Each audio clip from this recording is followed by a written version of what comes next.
आज बात महज 3 किलोमीटर लंबी सड़क की करेंगे। जी हाँ, आज बात राजपथ की करेंगे। कल तक राजपथ के नाम से जाने जाने वाला सड़क आज से कर्तव्य पथ बन गया।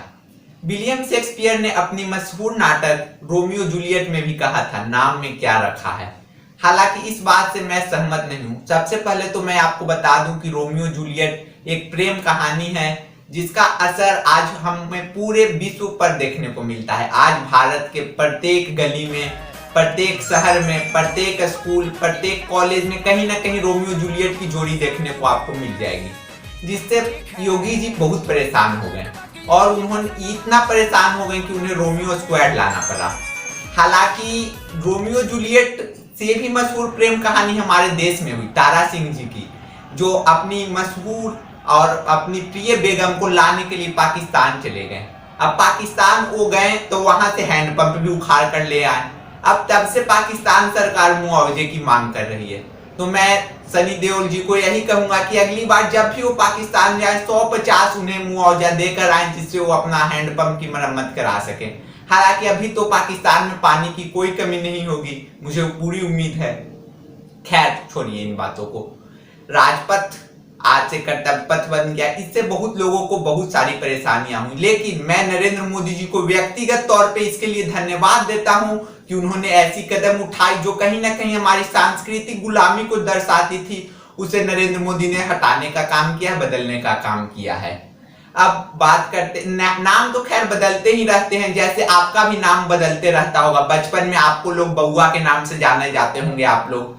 फिर जब आप स्कूल कॉलेज में गए होंगे तब वहां बाबू आपका नाम हो गया होगा। बाबू के साथ और कुछ प्रीसियस मेटल जैसा भी नाम आपके साथ जोड़ दिया गया होगा। उसके बाद कुछ सालों बाद आपको बूढ़ा आदमी कहा जाता होगा। तो इसमें चिंतित होने की बात नहीं है।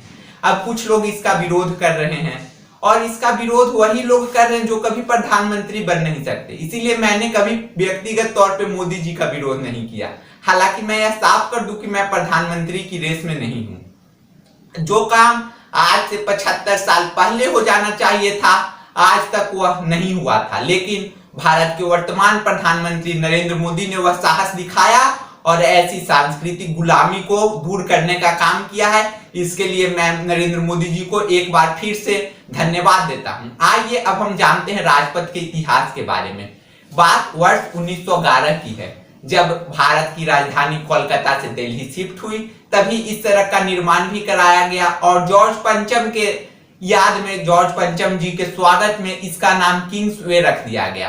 फिर भारत की आजादी के बाद वर्ष 1961 में इसका नाम बदलकर राजपथ कर दिया गया।